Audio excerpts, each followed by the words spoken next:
అపోస్తుల కార్యాల గ్రంథము 16వ అధ్యాయం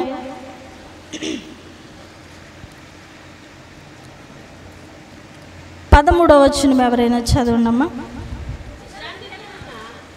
చదవండమ్మా.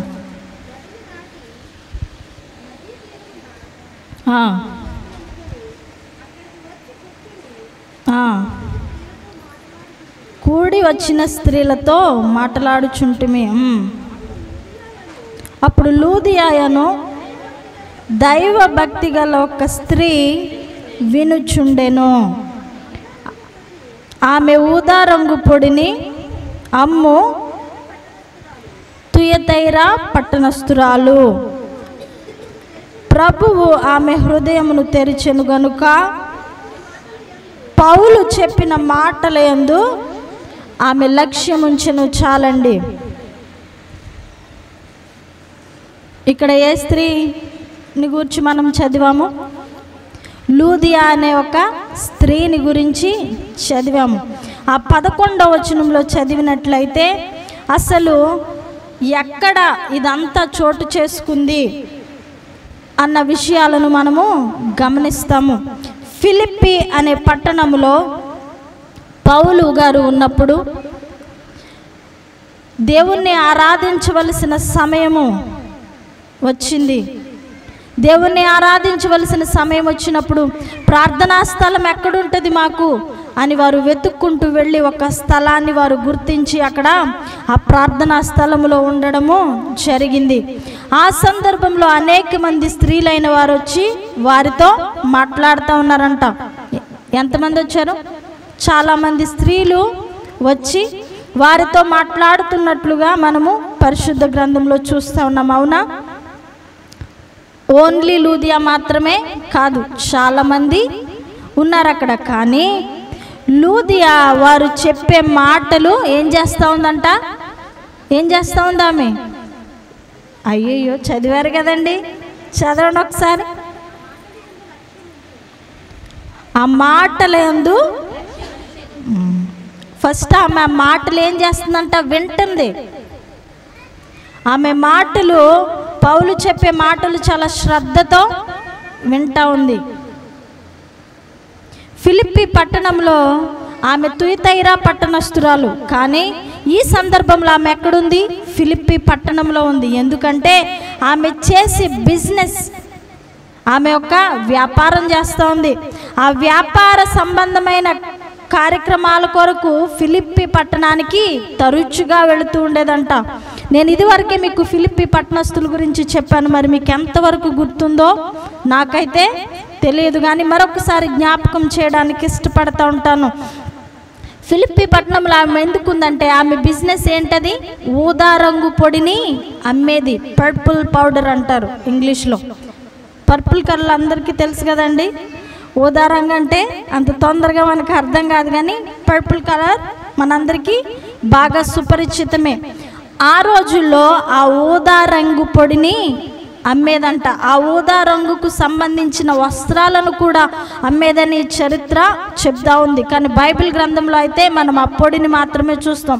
ఆ ఊదా రంగు పొడిని ఎలా తయారు చేసేవారంటే సముద్రంలో ఆల్చిప్పలు ఉంటాయి కదా, ఆల్చిప్పల్లో నుండి దాన్ని తీసేవారు. అది కూడా అన్ని రకాల ఆల్చిప్పలు కాదు, కొన్ని రకాల ఆల్చిప్పల నుంచి ఆ ఊదా రంగు పొడిని తయారు చేసేవారు. ఇట్స్ వెరీ ఎక్స్పెన్సివ్, చాలా ఖరీదైనది. ఎందుకంటే ఊదా రంగు పొడిని తయారు చేయడానికి కావలసిన ఆ ఆల్చిప్పలు అన్ని సందర్భాల్లోనూ చాలా విరివిగా దొరకవు. ఒకటి. రెండు, అది చేయడము చాలా process and it's time taking, చాలా సమయము కూడా పడుతుంది. కాబట్టి ఆ ఊదా రంగు పొడి బాగా డబ్బున్న వాళ్ళు మాత్రమే కొనుక్కునేవారు, ఎందుకంటే దాని ఖరీదు ఎక్కువ.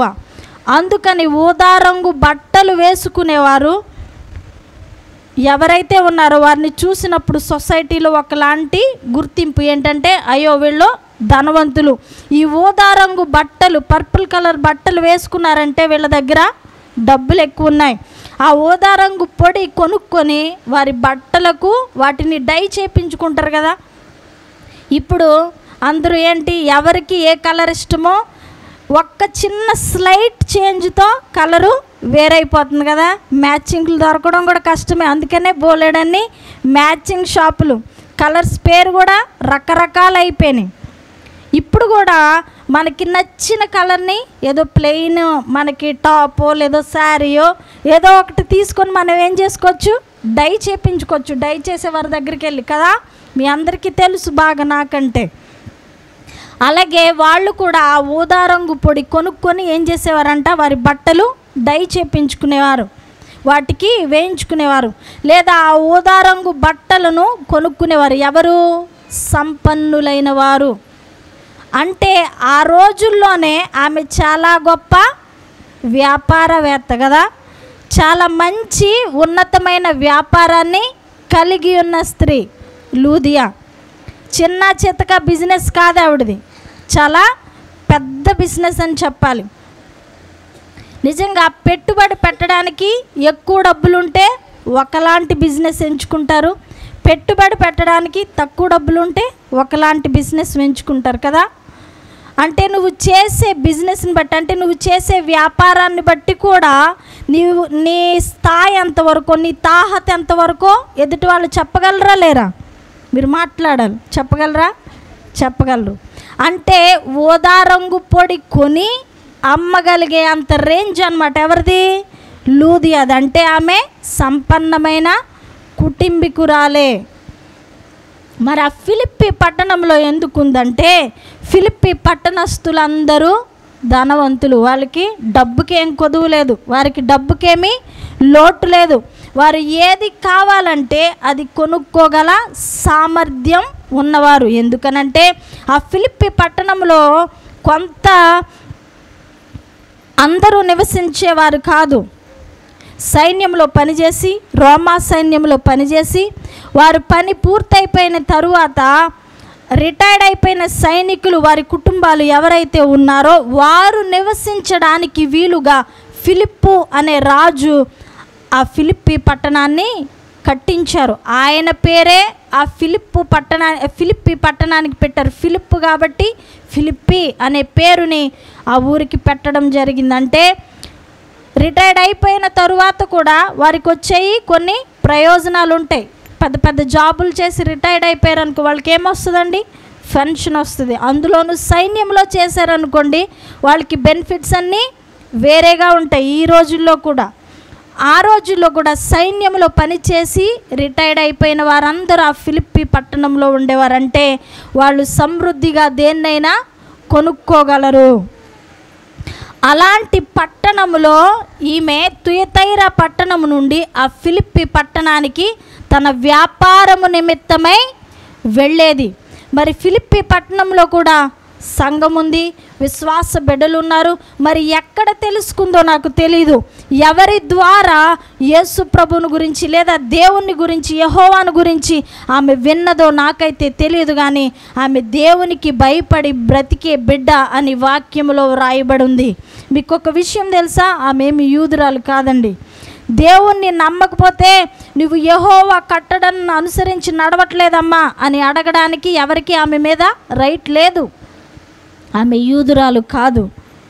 మరి ఎలా తను దేవుని పట్ల ఆసక్తిని పెంచుకుందో నాకైతే తెలియదు. కానీ ఆమె దేవుని పట్ల ఆసక్తిని పెంచుకొని దేవునికి భయపడి బ్రతికే బిడ్డగా బైబిల్ గ్రంథంలో మనము లూదియాను గురించి వింటా ఉన్న సందర్భంలో ఆమె ఎక్కడికి వచ్చిందంట, దేవుణ్ణి ఆరాధించవలసిన సమయంలో పౌలు ఆ స్థలం ఏంటో వెతుక్కుని ఆ ఫిలిప్పి పట్టణంలో ఆ స్థలానికి వెళ్ళాడు. అలాగనే లూదియా కూడా ఆ స్థలానికి రావడం జరిగింది. అనేక మంది స్త్రీలలో ఆమె కూడా ఒకటి. అలా వచ్చిన సందర్భంలో పౌలు చెప్పే మాటలు ఆమె వింటా ఉంది. దేవుడు ఆమె హృదయాన్ని ఏం చేశాడు, తెరిచాడు. చాలామంది ఈ రోజుల్లో మనకి ఏదన్నా చిన్న పని ఉంటే ఏం చేస్తామండి, ఆదివారపు ఆరాధన మానేస్తూ ఉంటాం. లేదా ప్రతి చిన్న కారణాలే, మనకు పెద్ద పెద్ద రీజన్స్ ఏమీ అవసరం లేదు. అంత పెద్ద బిజినెస్ చేసుకునే ఆవిడ అంటే ఎక్కువ సంపాదించగలదు, లేదా ఉన్నతమైన వారి దగ్గర తన సరుకు అమ్ముకొని తను డబ్బులు సంపాదించగలను అనుకున్నప్పుడు కూడా దాన్ని అంతటిని ప్రక్కన పెట్టేసి ఏం చేసింది? దేవుణ్ణి ఆరాధించవలసిన సమయంలో ఎక్కడికి రావడానికి ఇష్టపడింది? దేవుని సన్నిధికి రావడానికి ఇష్టపడింది. అందుకనే దేవుడు ఆమె హృదయాన్ని తెరవడానికి ఇష్టపడ్డారు. ఆమె జీవితంలో అప్పటి వరకు చేసే ప్రతిదానికి పాజ్ చేసేసింది. ఆమె పాజ్ చేసి దేవుని సన్నిధిలో ఉండడానికి ఇష్టపడింది. మీ అందరికీ మెక్డొనాల్డ్స్, కేఎఫ్సీలు తెలుసు కదా, పిల్లలు తెలుసు కదా, మీకు నవ్వుతున్నారు అందరూ, స్మైలీ ఫేస్ పెట్టారంటే మీకు బాగా తెలుసు. మెక్డొనాల్డ్స్, కేఎఫ్సీలో చికెన్లు అంటే ఇష్టం లేనివారు ఈ తరం పిల్లలు కొంచెం తక్కువే. నాకు కూడా ఇష్టమేనండి, అందుకనే చెప్తున్నాను. ఎయిర్పోర్ట్లో ఎక్కడికి వెళ్ళినా నాకు బాగా పరిచయం ఉన్నాయి అయ్యే కాబట్టి ముందుగా ఫుడ్ ఏదైనా తినాలనుకుంటే ఏ మెక్డొనాల్డ్స్కో ఏ కేఎఫ్సీలోకో వెళతా ఉండేదాన్ని. అందరికి ఇష్టం. అలాంటిది అమెరికాలో చిక్-ఫిల్-ఏ అనే ఒక రెస్టారెంట్ ఉంది. ఆ చిక్-ఫిల్-ఏ అనే restaurant it will be closed on Sundays. ప్రతి ఆదివారము దానికి తలుపులేసి తాళం వేసేస్తారు. చిక్-ఫిల్-ఏ అనే రెస్టారెంట్ రోజుకు 100-200 సంపాదిస్తారు అనుకుంటారేమో. $few-thousand వాళ్ళ ఆదాయము ప్రతిరోజు. $few-thousand అంటే కొన్ని వేల డాలర్లు. కానీ ప్రతి ఆదివారము వాళ్ళ వ్యాపారాన్ని ఏం చేస్తారంట? కట్టి పెట్టేసి ఎక్కడికి వస్తారు? దేవుని సన్నిధికి వెళతారంట. ఆయన ఎవరైతే దాన్ని స్థాపించారో, ట్రూడ్ క్యాథీ ఆయన పేరు, మీరు గూగుల్లో చూస్తే వస్తుంది. ట్రూడ్ క్యాథీ ఆయన పేరు. ఆయన ప్రతి ఆదివారము ఇక్కడ చేసే వర్కర్లకి ఎలాంటి ఇబ్బంది ఉండకూడదు. వాళ్ళు వెళ్ళి ఏం చేయాలి? దేవుని సన్నిధిలో దేవుణ్ణి ఆరాధించాలి, వారి కుటుంబ సభ్యులతో గడపాలి, ఆ రోజు విశ్రాంతి తీసుకోవాలి. మరి ముఖ్యముగా నేను దేవుణ్ణి నమ్ముతాను, దేవుణ్ణి అనుసరించి నడుస్తాను, నేను నా కుటుంబము దేవుని సన్నిధికి వెళ్ళాలని నేను ఎలాగైతే ఆశపడతా ఉన్నానో, నా దగ్గర పనిచేసే బిడ్డలు కూడా దేవుని సన్నిధిలో ఉండాలి అనే ముఖ్యమైన ఉద్దేశంతో ఆదివారాలు ఆ రెస్టారెంట్ అసలు ఓపెన్ చేయరు. అదేమో పేరు ప్రఖ్యాతలు లేనిది కాదు చిక్-ఫిల్-ఏ అంటే. మీరు అమెరికాలో ఉన్న వాళ్ళు ఎవరినైనా అడగండి, చెప్తారు మీకు. ఎందుకో తెలుసా? కేవలము దేవుణ్ణి ఆరాధించడానికి కదండి. $1 నష్టం చేసుకుంటున్నారా? $2 నష్టం చేసుకుంటున్నారా? $3 కాదు, $few-thousand, కొన్ని వేల డాలర్లు. నేను ఈ మాట ఎందుకు చెప్తున్నానో తెలుసా? మనము దేవుణ్ణి ఆరాధించవలసిన సమయంలో దేవుణ్ణే ఆరాధించాలి. అప్పుడప్పుడు అయ్యగారు చెప్తూ ఉంటారు కదా, ఒక చిన్న పని ఎక్కువైతే చాలు దేనికి ఆబ్సెంట్? ఆ రోజు ప్రార్థనకి, చర్చికి ఆబ్సెంటే ఆ రోజు. కానీ నీ కుటుంబాన్ని కట్టుకోవాలనుకుంటున్న నీవు, నీ కుటుంబం ఆశీర్వదించబడవలసిన సంఖ్యలో ఉండాలని కోరుకుంటున్న నీవు, నీ కుటుంబాన్ని దేవుడు ఒక ఉన్నతమైన స్థానంలో ఉంచాలని ఆశపడుతున్న నీవు ఉండవలసింది ఎక్కడో తెలుసా? ఎప్పుడైతే దేవుని ఆరాధించవలసిన సమయం ఉంటుందో ఆ సమయంలో నువ్వు ఎక్కడుండాలి? దేవుని సన్నిధిలో ఉండాలి. స్త్రీలైన వారు దేవుని సన్నిధిలో ముఖ్యముగా ఉండాలి. దేవుని సన్నిధిలో ఉంటే ఆ ఆశీర్వాదాన్ని ఖచ్చితంగా నువ్వు చూస్తావు. దేవుని సన్నిధిలో ఉంటే సరిపోద్దా? దేవుని సన్నిధిలో ఉంటే సరిపోద్దా? లూదియా ఏం చేసింది? పౌలు చెప్పే మాటలు ఏం చేసింది? ఆమె విన్నది, అటు ఇటు చూడలేదు. దేవుని సన్నిధికి వచ్చే ముందు అన్నింటినీ ప్రక్కన పెట్టేసిందండి. ఆమె ఆలోచన అంతా పౌలు చెప్పే మాటల మీదే ఉంది. పౌలు ఏమన్నా కళ్ళబొల్లి కబుర్లు చెప్తున్నాడా? లేనిపోని మాటలు చెప్తున్నాడా? క్రీస్తు సువార్తను పౌలు ప్రకటిస్తూ ఉన్నాడు. ఆ మాటలు ఆమె శ్రద్ధగా వింటూ ఉంది. ఆమె ఆ ఆవరణంలోనికి ప్రవేశించినప్పుడే, ఆ దేవుని సన్నిధిలోనికి ప్రవేశించినప్పుడే అసలు ఆమె ఎవరో, ఏంటో, ఏం చేస్తుందో, ఆమె బ్యాక్గ్రౌండ్ ఏంటో అవన్నీ ఎక్కడ విడిచిపెట్టేసింది? బయటే విడిచిపెట్టేసి వచ్చేసింది. చాలా సందర్భాల్లో మనందరము బ్యాగేజీలు పెట్టుకొని వస్తూ ఉంటాం దేవుని సన్నిధికి కదా, బ్యాగేజీలు పెట్టుకొని వస్తూ ఉంటాం. నేను లాయరు, నేను డాక్టరు, నేను టీచరు, నేను బిజినెస్ మ్యాను, నేను అది, నేను ఇది, లేదా నాకేమీ లేదు, ఏదో ఒకటి వెనకాల బ్యాగేజ్ మనకి ఎప్పుడు కూడా వస్తూ ఉండాలి. కొంతమంది అయితే దేవుని సన్నిధికి ఎలా వస్తూ ఉంటారో తెలుసా? భక్తి గర్వం ఉంటుందండి కొంతమందిలో. ఈ మధ్యకాలంలో అది బాగా ఎక్కువైపోయింది. నేను ఇక్కడ కూర్చున్న వారందరికంటే నీతిమంతురాల్ని, యథార్థవంతురాల్ని, ఇక్కడ కూర్చున్న వారందరికంటే నాకు ఎక్కువ వాక్యం తెలుసు, ఇక్కడ కూర్చున్న వారందరికంటే నేనే గొప్పదాన్ని, మంచిదాన్ని, ఇక్కడ కూర్చున్న వారందరికంటే నేనే ఎక్కువ ప్రార్థన చేయగలను, నేనే ఎక్కువ భక్తి చేయగలను, నేనే ఎక్కువ వారికంటే బాగా పాటలు పాడగలను, ఇలాంటివి ఏవేవో ఆలోచనలు పెట్టుకుని దేవుని సన్నిధిలో వచ్చి కూర్చుంటూ ఉంటారు. నీకో విషయం తెలుసా? It doesn't matter to God. అవేమి దేవునికి అవసరమే లేదు. ఆయన కనీసం పట్టించుకోడు. అందుకనే క్రైస్తవుల్లో భక్తి గర్వం అనేది ఉండకూడదు. నీకన్నా తక్కువ భక్తి చేసే వాళ్ళని చూసి నువ్వేం చేయాలి? ప్రార్థన చేయాలి. అయ్యా, ఒక ఉన్నతమైన స్థానంలో నా సంఘంలోని ఫలానా బిడ్డ దిగజారిపోతుంది, ఫలానా బిడ్డ ఏమైపోతూ ఉంది, దేవునికి దూరం అయిపోతూ ఉందయ్యా అని ఏం చేస్తూ ఉండాలి? ప్రార్థన చేస్తూ ఉండాలి. నా అంత నీతిమంతులు లేరు కదా అని పక్కవారిని విమర్శించే పని మాత్రము పెట్టుకోకూడదు. నీ నీతి, నీ యథార్థత, నీ పద్ధతి, నీ పాడు అవన్నీ ఎక్కడ విడిచిపెట్టేయాలి? నువ్వు బయటే విడిచిపెట్టాలి. అంటే అనీతిమంతురాలుగా బిహేవ్ చేయమని కాదు నా ఉద్దేశము. నేనేదో గొప్పదాన్ని అన్న ఆలోచన నీలో నుండి తీసివేసి నువ్వు దేవుని సన్నిధిలోకి వచ్చి కూర్చోవాలి. ఒక ప్లెయిన్ హార్ట్ ఉండాలి దేవుని సన్నిధిలోకి వచ్చినప్పుడు. అప్పుడే నీవు దేవుని మాటలను నీ హృదయంలో నింపుకోగలవు. నువ్వు ఆల్రెడీ ఫిల్ చేసేసి పెట్టావనుకో నీ హృదయాన్ని, నువ్వు ఆల్రెడీ రకరకాల ఆలోచనలతో, రకరకాల తలంపులతో నువ్వు నీ హృదయాన్ని అంత నింపేసావనుకో, దేవుడు చెప్పే మాటలు నీ హృదయంలో వెళ్ళడానికి చోటే ఉండదు. ఏం చేయాలి? నువ్వు దేవుని సన్నిధికి వచ్చిన తరువాత ఆయన మాటలను నీ హృదయంలో భద్రపరుచుకోవాలి. ఆ మాటలను నీ హృదయం అనే పలక మీద ఏం చేసుకోవాలి? రాసుకోవాలి.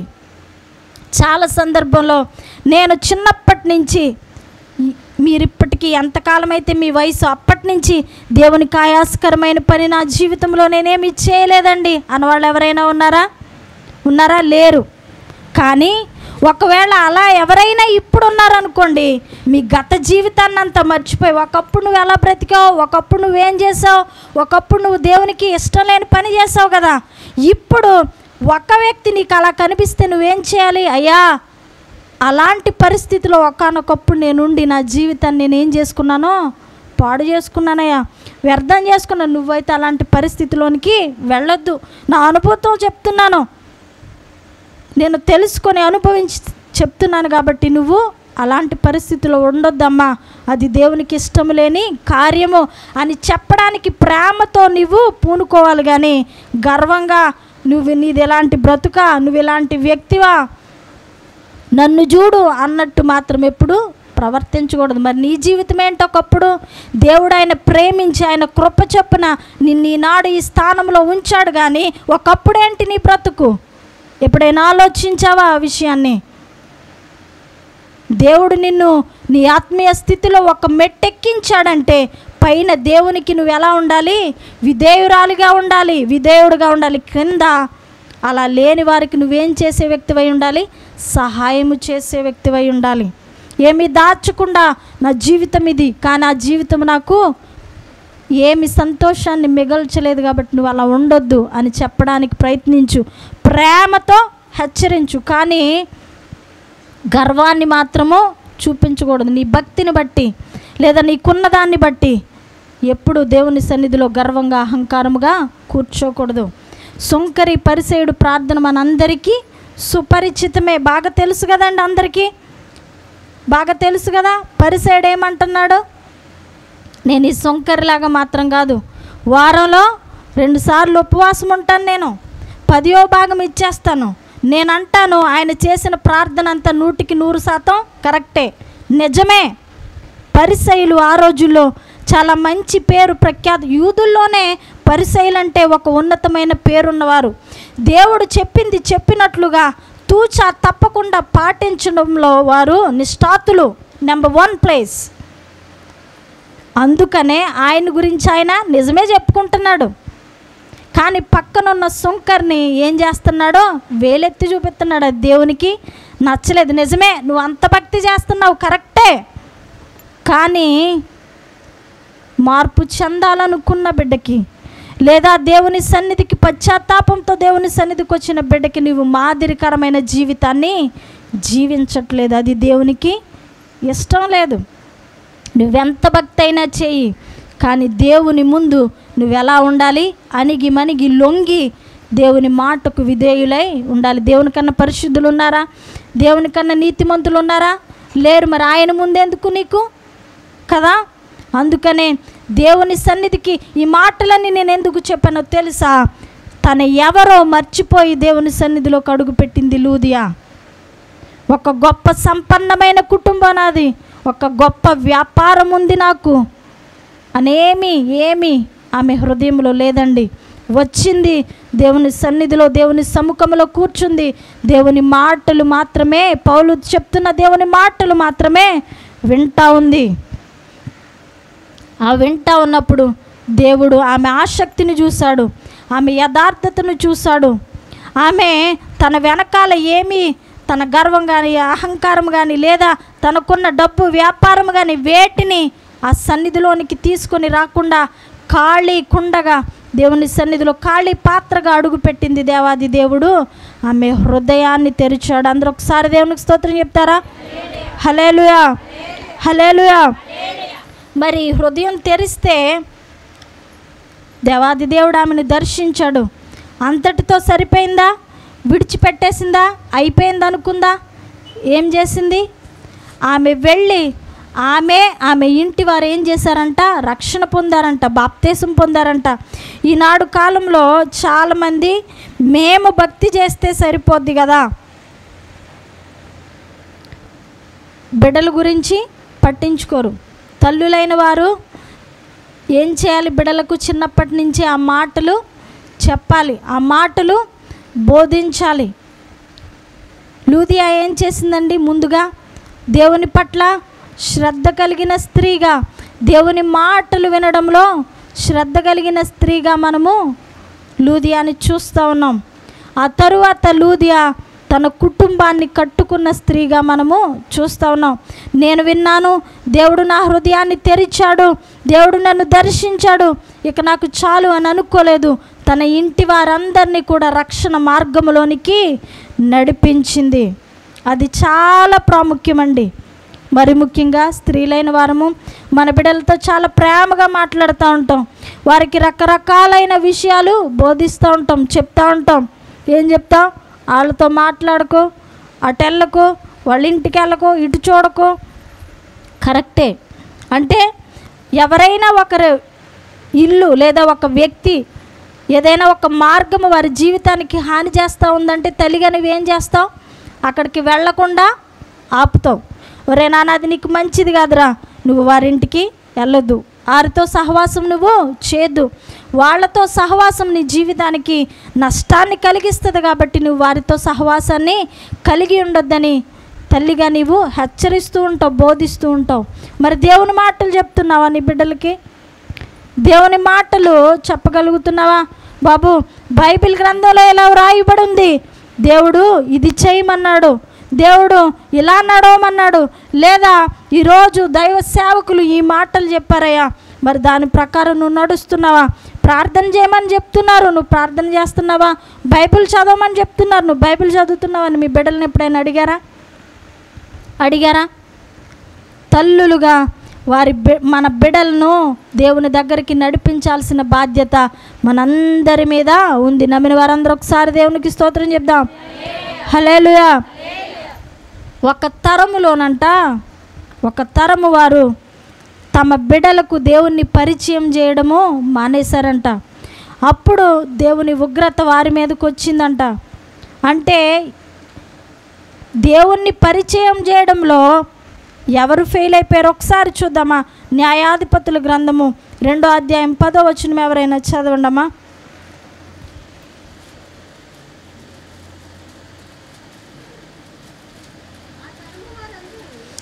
చదవండమ్మా.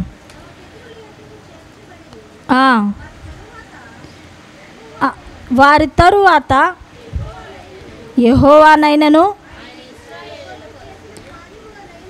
ఆయన ఇశ్రాయేలీల కొరకు చేసిన కార్యములనైనను ఎరుగని తరం ఒకటి పుట్టగా ఇశ్రాయేలీలు యెహోవా కన్నుల ఎదుట కీడు చేస్తున్నారంట. చాలండి. ఇశ్రాయేలీలు వారు పితరులు చనిపోయిన తరువాత ఒక తరములో ఆ పితరులందరూ చనిపోయిన తరువాత దేవుణ్ణి గూర్చి చెప్పేవారు కానీ ఆయన వారి జీవితాల్లో చేసిన కార్యాలను చెప్పేవారు కానీ వారెవ్వరికీ లేరంట. పిల్లలెవ్వరికీ దేవుడు అంటే తెలీదు, యెహోవా అంటే ఎవరో తెలీదు. అసలు వారు ఈరోజు ఏ పరిస్థితిలో ఉన్నారో ఆ పరిస్థితికి కారణమైన యెహోవా చేసిన కార్యాలు వారికి తెలీదు. బానిసత్వంలో ఉండవలసిన వారు స్వతంత్రులుగా ఎలా మార్చబడ్డారో ఆ తరములో బిడ్డలకు తెలీదు. ఎందుకంటే వారికి ఎందుకు తెలియదండి? మీ బిడ్డలకి వాళ్ళ తాతల పేర్లు తెలుసా? మీ నాన్నగారి పేరు మీ పిల్లలకి తెలుసా అండి? మీ అమ్మగారి పేరు తెలుసా మీ పిల్లలకి? తెలుసా? ఎందుకు తెలుసండి?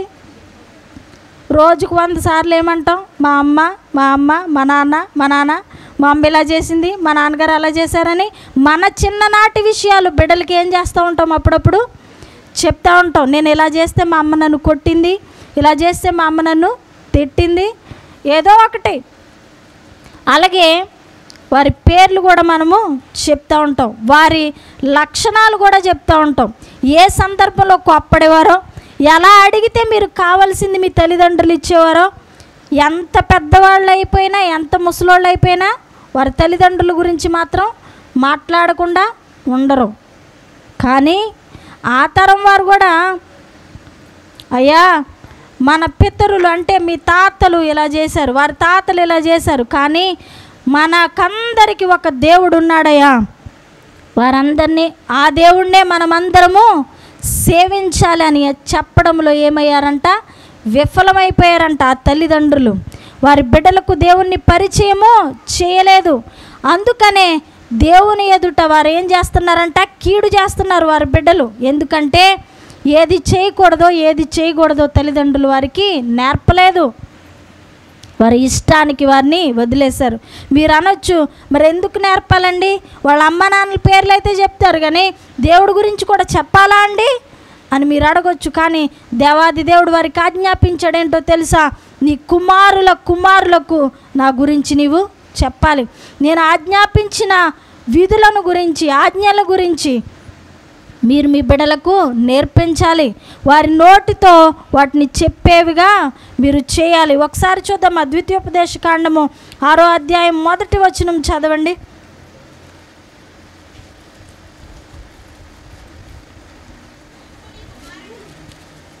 నీవును నీ కుమారుడును నీ కుమారుని కుమారుడును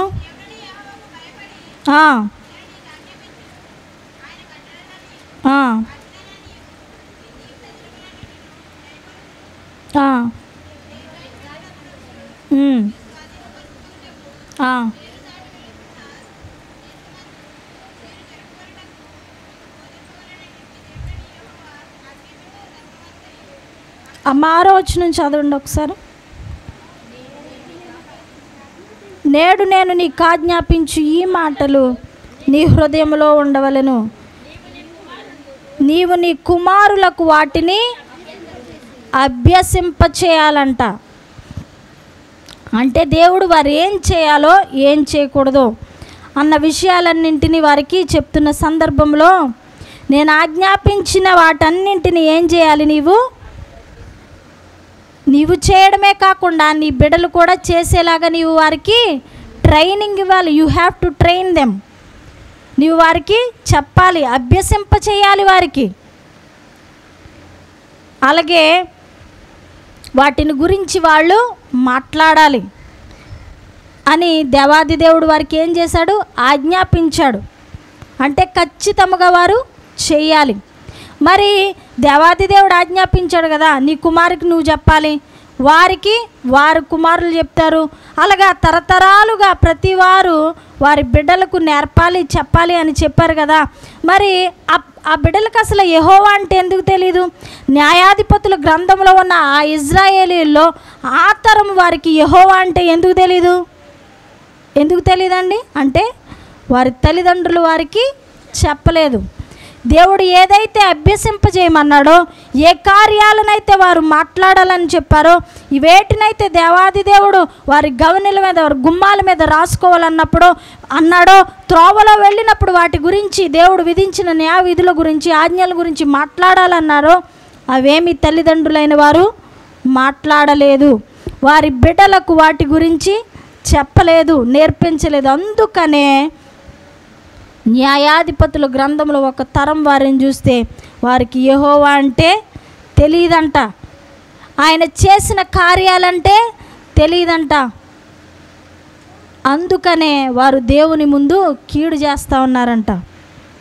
మరి నీ బిడ్డలకు చెప్పే బాధ్యత ఎవరి మీద ఉంది? ఎవరి మీద ఉంది? నా మీదే ఉందానండి. అందరూ ఎవరి బిడ్డలకు వారే చెప్పుకోవాలి. నీ బిడ్డలకు దేవుడంటే ఎవరో తెలియదంటే, ఆయన ఆజ్ఞలంటే ఏంటో తెలియదంటే, ఆయన మార్గాల్లో నడవడం ఏంటో తెలియదంటే, బైబిల్ గ్రంథంలోని అనేక సంగతులు వారికి తెలియదంటే, నీవు నీ బిడ్డలకు వాటిని చెప్పడంలో ఏమవుతున్నావు? ఫెయిల్ అయిపోతూ ఉన్నావు. దానికి రెస్పాన్సిబిలిటీ ఎవరు తీసుకోవాలి? మీరే తీసుకోవాలి. ఒకవేళ మీరు చెప్పక గనక వారు దేవుని ముందు, దేవుడు చెప్పని మార్గాల్లో నడిస్తే దానికి కారణము మీరే. దేవుడు మిమ్మల్నే లేదా నన్నే, నాకు బిడ్డలు మీరందరూ, ఆ తరువాత నా గర్భాన పుట్టిన బిడ్డలు ఎవరైతే ఉంటారో వారికి కూడా నేనేం చేయాలి? తల్లిగా నా బాధ్యత నిర్వర్తించి నా బిడ్డలకు దేవుని గురించి చెప్పాలి. ఆ మాటలన్నీ నేను అభ్యసింపజేయాలి. ఒకవేళ అలా చేయలేదనుకోండి, దేవుడు నన్ను కూడా లెక్క అడుగుతాడు, నువ్వు ఫెయిల్ అయిపోయావు నువ్వు చెప్పడంలో. కాబట్టి ఈ బాధ్యత నీదే. నా ముందు నీ బిడ్డ చెడుతనము జరిగిస్తున్నాడంటే దానికి సగం కారణం నువ్వు కూడాను అని దేవాది దేవుడు అడుగుతాడు. అందుకని స్త్రీలమైన మనందరము మన బిడ్డలకు ఏం చేయాలి? దేవుని మార్గాలను నేర్పేవారముగా ఉండాలి. దేవుని మాటలను వారి హృదయంలో పెట్టేవారముగా ఉండాలి. దేవుని గురించి మనము ప్రతిరోజు వారికి చెప్పేవారముగా ఉండాలి. లూదియా ఏం చేసిందండి? తను విని వెళ్ళిపోలేదు. తన కుటుంబం అంతటిని రక్షణ మార్గంలోనికి నడిపించుకుంది.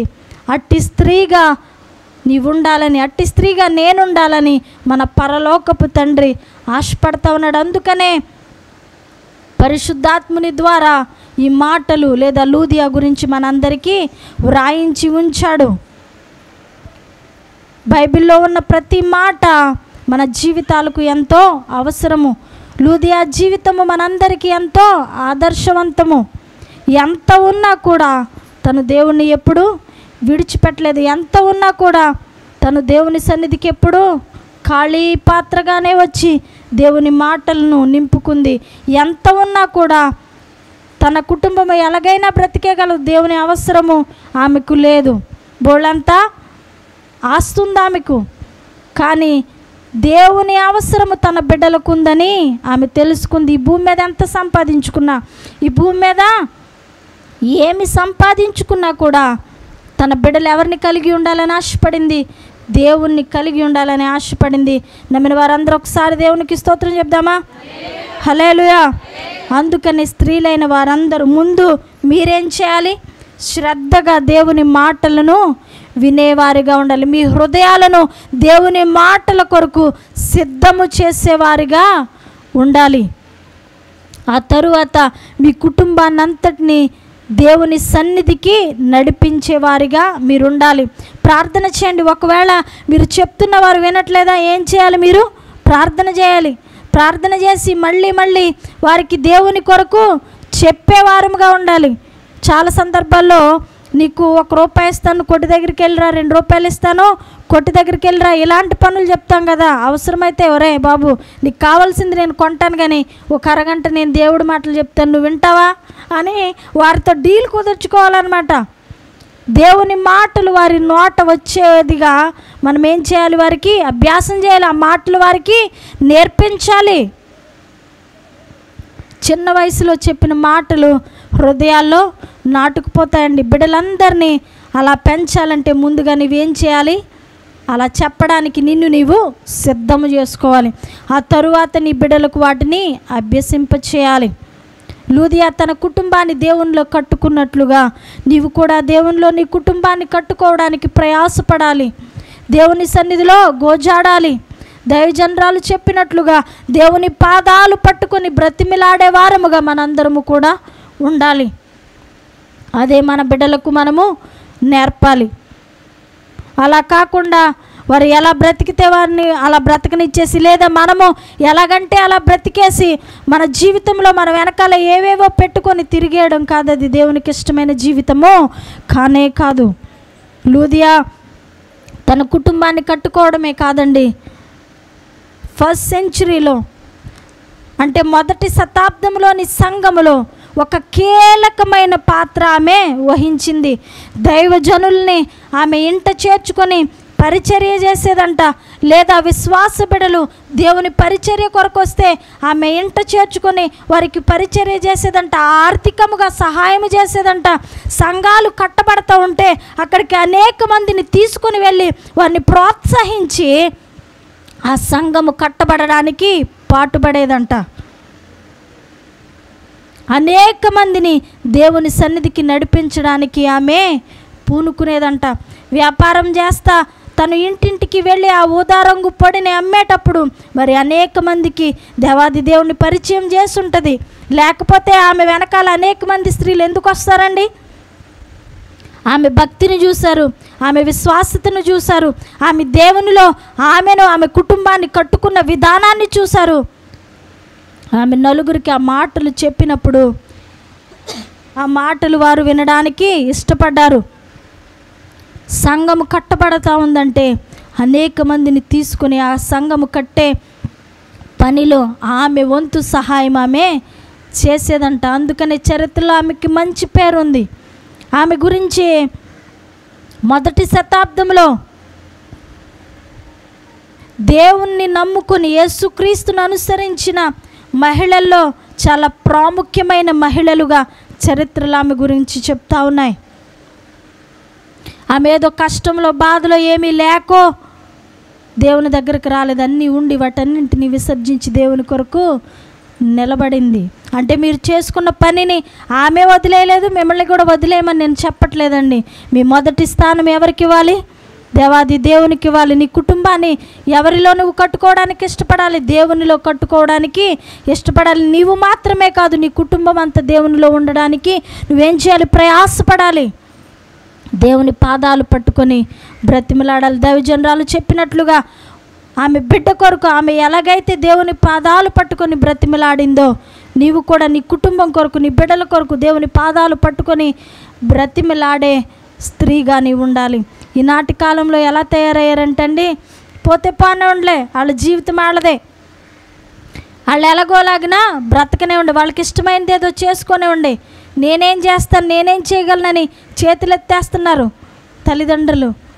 లేదు, దేవాది దేవుడు నీకు ఏమిచ్చాడు? ఏమిచ్చాడు? బిడ్డ అంటే ఏంటి? బహుమానం కదా, అవును కదండి.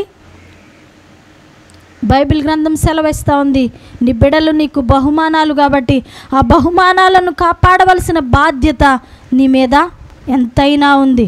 ఒకవేళ దేవుడు నీకు అనుగ్రహించిన బహుమానాన్ని నువ్వు కాపాడడంలో విఫలమైపోతే దానికి దేవాది దేవుడు నిన్ను కూడా లెక్కడుగుతాడు. బిడ్డలు నువ్వు చెప్పినట్లుగా వినేరు. లోక సంబంధమైన కార్యాలకు వెళ్ళమంటే వారు ముందుగానే వెళ్ళడానికి ఇష్టపడతా ఉంటారు. కానీ దేవుని సన్నిధిలో వారిని నలగొట్టడం, దేవుని సన్నిధిలో వారిని పెంచడం ఒకంత కష్టమైన పనే. అయినప్పటికీ నీవు ఇష్టంగా చేసావనుకో, ఒకానొక రోజున నీ బిడ్డలు నిలవబడి దేవుని సన్నిధిలో నీ కొరకు సాక్ష్యం చెప్తారు. అట్టి తల్లిగా, అట్టి స్త్రీగా నీవు ఉండాలని ఈ మధ్యాహ్న సమయంలో ప్రభు పేట నేను మనవి చేస్తూ ఉన్నాను. మీ అందరికీ తెలుసు కదండి, అయ్యగారు ఎక్కడికి వెళ్ళినా వారి అమ్మగారి గురించి సాక్ష్యం చెప్తారు. నా తల్లి వల్లే నేను ఈరోజు సజీవంగా ఉన్నానని. నేను కూడా మా అమ్మగారి గురించి అలాగే సాక్ష్యం చెప్పగలను.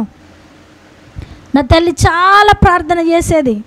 ఇప్పటికీ కూడా దేవుని సన్నిధిలో నిలవబడి చెప్తా ఉన్నాను, దేవుడు నా మాటలు వింటున్నాడని చెప్తున్నాను. ఆమె నిద్రపోయే రాత్రులు తక్కువ, ప్రార్థన చేసే రాత్రులు ఎక్కువ ఆమె జీవితంలో. నేను ఘనత కోసం చెప్తా లేదండి, మా ఊర్లో మీరు ఎవరిని వెళ్ళి అడిగినా చెప్తారు. మేము ఈరోజు నేను ఈ స్థానంలో ఉన్నానంటే అది కేవలము పైన దేవుని కృప కింద నా తల్లిదండ్రుల ప్రార్థన. నా తల్లి చాలా ప్రార్థన చేసింది. ఒకానొక సందర్భంలో నేను దేవునికి చాలా దూరంగా వెళ్ళిపోతున్న సందర్భంలో నాకు తెలుసది. తల్లిగా మా అమ్మగారు పక్క నుండి చూస్తూ ఉన్నారు. ఎందుకంటే నాకు సేవా పరిచర్య అంటే ఇష్టం లేదు. నేను మంచిగా చదువుకోవాలి, సెటిల్ అయిపోవాలి. నా తల్లిదండ్రులు పడిన కష్టాలు, అవమానాలు, నిందలేవి నేను పడకూడదు. I want to have a happy life. ఒక సంతోషకరమైన జీవితాన్ని నేను కావాలనుకున్నాను. ఎందుకంటే చిన్నప్పటి నుంచి స్కూల్లో ఏ స్కూల్ ట్రిప్ అయినా వెళ్ళనిచ్చేవారు కాదు, లేదా కాలేజెస్లో ఫ్రెండ్స్తో ఎక్కడికంటే అక్కడికి వెళ్ళడానికి వీలుండేది కాదు. స్కూల్ ట్రిప్ అని ముందే తెలిస్తే ఆ రోజు మాకు మా అమ్మా నాన్నలే సెలవు ఇచ్చేసేవారు. చాలా బాధపడేవారు. మా ముగ్గురు అక్క చెల్లెలు చెప్పుకొని ఒక్కొక్కసారి ఎందుకు వీళ్ళు ఇలా చేస్తున్నారని వాళ్ళ మీద బాధ పెట్టుకున్న నేనైతే పెట్టుకున్నాను. వాళ్ళ గురించి నేనైతే చెప్పలేను, కానీ నేనైతే పెట్టుకున్నాను. నా టీనేజ్లో మా అమ్మగారు అంటే నాకు ఎక్కువ ఇష్టం ఉండదు, అసలు ఇష్టం ఉండేది కాదు. ఎందుకంటే ఆమె మాటలు, ఆమె క్రమశిక్షణ, ఆమె డిసిప్లిన్ నాకు అంత కష్టంగా ఉండేది.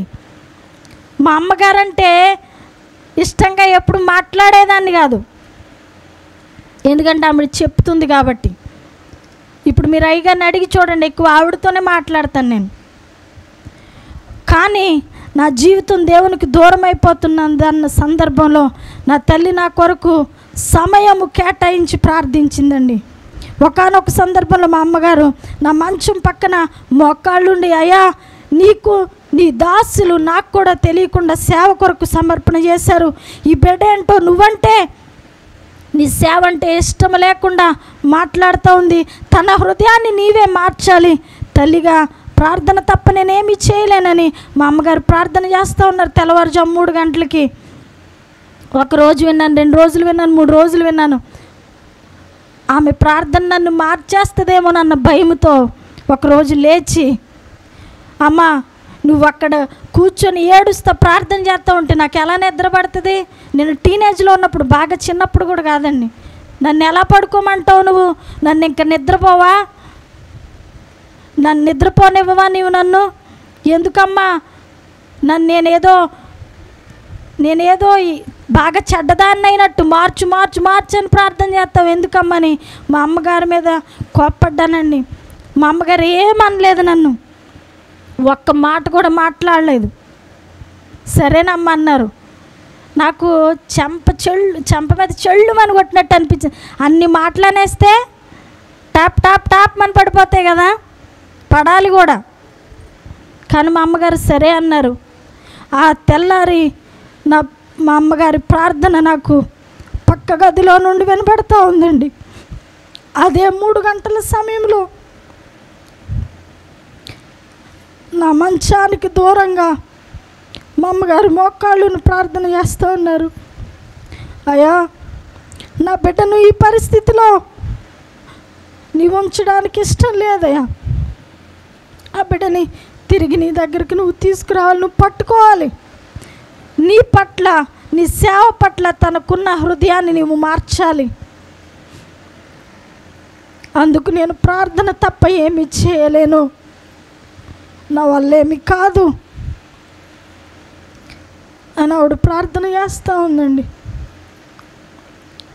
తెలియకుండానే నా కళ్ళ వెంబడి నీళ్ళు వచ్చినాయి, కానీ మరలా నా హృదయాన్ని కఠినం చేసేసుకున్నాను.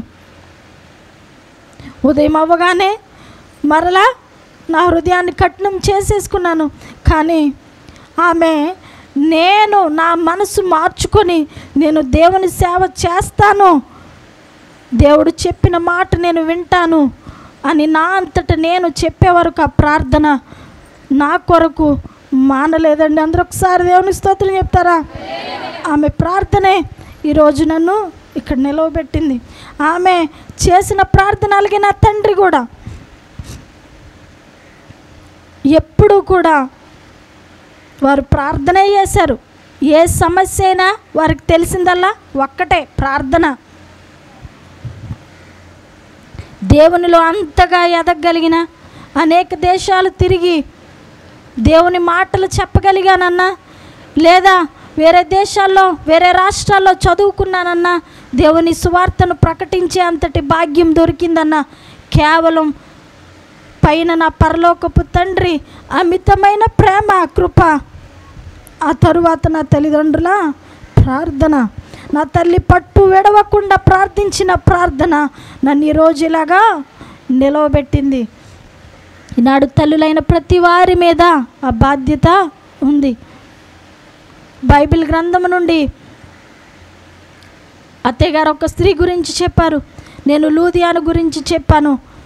సజీవ సాక్ష్యంగా నిలవబడిన ఆ దైవజనరాలు అక్కడ ఉన్నారు. ఆమె సాక్ష్యాన్ని మీరు వింటారు. అలాగనే నా తల్లి గురించి కూడా నేను చెప్పాను. ఏది చేస్తే నీ కుటుంబం కట్టబడుతుందో, ఏది నీ బిడ్డలను మారుస్తుందో, ఏది నీ బిడ్డలను ఒక ఉన్నతమైన స్థానంలో ఉంచుతుందో వాటిని తెలుసుకొని ముందుగా దేవుని సన్నిధిలో నీవు ప్రార్థించే యోధురాలుగా సిద్ధమవ్వాలి. ఆ తరువాత నీ బిడ్డలకు చెప్పాలి. ఆ తరువాత నీ బిడ్డలకు ప్రార్థన ఏం చేయాలి? నేర్పించాలి. అప్పుడు నీ కుటుంబాన్ని దేవుడు ఒక ఉన్నతమైన స్థానంలో అనేక మందికి ఆశీర్వాదకరమైన కుటుంబముగా నిలవబెడతాడు. నమ్మిన వారందరూ ఒకసారి దేవుని స్తోత్రం చెప్తారా? హల్లెలూయా. ఇవేమీ చేయకుండా నేను ప్రయాసపడను, నేను పాటుపడను, నా బిడ్డల కొరకు నేను ప్రార్థన చేయను, నా కుటుంబం కొరకు నేను ప్రార్థన చేయను, కానీ నాకు ఆశీర్వాదం వచ్చేయాలి, నా బిడ్డలు ఒక ఉన్నతమైన స్థానంలో ఉండాలి, నాకు ఇష్టమైన నడతలే నేను ఈ లోకంలో నడుస్తాను, నాకు ఇష్టమైన దారిలోనే నేను వెళతాను, కానీ నా బిడ్డలు మాత్రము మంచిగా ఉండాలంటే అది జరిగే పని కానే కాదు. ముందు నిన్ను నీవు కట్టుకొని నీ కుటుంబాన్ని కట్టే స్త్రీగా నీవు ఉండాలని ప్రభు పేట మనవి చేస్తున్నాను. ఈ కొద్ది మాటలు పరిశుద్ధాత్మ దేవుడు మనందరి వినికిడిలో దీవించి ఆశీర్వదించునుగాక. అందరూ మోకరిద్దాం, మోకాళ్ళుని ప్రార్థన చేసుకుందాం. అందరం ఒక్కసారి ప్రార్థన చేద్దామా? దేవుని సన్నిధిలో మోకాళ్ళుని మీ రెండు హస్తాలు ఆకాశం వైపు చాపి ఒకసారి దేవునికి స్తోత్రం చెల్లిద్దామా? అయ్యా యేసయ్య, ఈరోజు ఇద్దరి దైవజనురాళ్ళను మీరు నిలవబెట్టుకొని అయ్యా మా జీవితాలకు అవసరమైన మాటలు వినిపింపజేసావయ్యా అని అందరము అయ్యా మా జీవితాలను అయ్యా నీ సన్నిధిలో కట్టుకోవాలి, ప్రార్థనలో కట్టుకోవాలి. అయ్యా నిన్ను మేము బ్రతిమిలాడుకునే బిడ్డలుగా మేము ఉండాలి. అయ్యా నీ మాటల యందు లక్ష్యం ఉంచే బిడ్డలుగా మేము ఉండాలి అని అందరం ఒకసారి ప్రార్థన చేస్తారా? అయ్యా నాయన ప్రభా, ముందుగా నీ దాసురాలను నిలవబెట్టుకుని అయ్యా నాయన శ్రేష్టమైన మాటలు నీ వినిపింపజేసావయ్యా. అయ్యా నాయన ప్రభ, నిన్ను వెంబడించే స్త్రీగా ఉండాలని, నీ పాదాలు పట్టి గోజాడే స్త్రీగా ఉండాలని, అలాగే నాయన ప్రభ ఒక ఉన్నతమైన స్థానంలో నిలవబడి న్యాయం తీర్చి అయ్యా న్యాయాధిపతిగా నీవు తీర్చిదిద్దబడాలని నీ దాసురాలను నిలవబెట్టుకొని మాట్లాడిన మాటలను బట్టి నీకు వందనాలు. అవునయ్యా, మేమందరము మా జీవితాలు అలా ఉండవలసిన వారమయ్యా. అయ్యా నాయన అట్టి వారిగా మా జీవితాలను మేము కట్టుకోవాలయ్యా. నీకు వందనాలు, నీకు స్తోత్రాలయ్యా. రెండవదిగా అయ్యా నాయన ప్రభ, నా మాట నీవు ఉంచిన మాటను బట్టి నీకు వందనాలయ్యా. అయ్యా నాయన ప్రభ, లూదియావలే మా అందరి జీవితాలను మేము కట్టుకొని, మా కుటుంబాలను కట్టుకొని శ్రద్ధ కలిగి అయ్యా నాయన ప్రభ అనేక సంఘాలు కట్టబడడానికి కారణమైన లూదియావలే అయ్యా మేమందరం మా జీవితాలను కట్టుకోవడానికి నీకు కృప చూపించండి అయ్యా. అలా కట్టుకోవడానికి మేమందరము అయ్యా, నేను సంఘ బిడ్డలందరము ప్రయాసపడేవారిగా మమ్మల్ని అందరినీ మీరు తీర్చిదిద్దండి అయ్యా. నీకు వందనాలు, నీకు స్తోత్రాలు. అలాగే నేనైనా కూడి చేరి వచ్చిన బిడ్డలను బట్టి కూడా నీకు వందనాలయ్యా. ఎవరైతే ఈ మాటలు విన్నారో వారందరూ నాయన ప్రభా వారి హృదయం అనే పలకల మీద ఈ మాటలు ముద్రించుకొని అయ్యా నాయన వాటి ప్రకారము జీవించే బిడ్డలుగా ప్రతి వారిని మీరు దీవించి ఆశీర్వదించమని యేసయ్య నామములో అడుగుచున్నాము తండ్రి, ఆమేన్.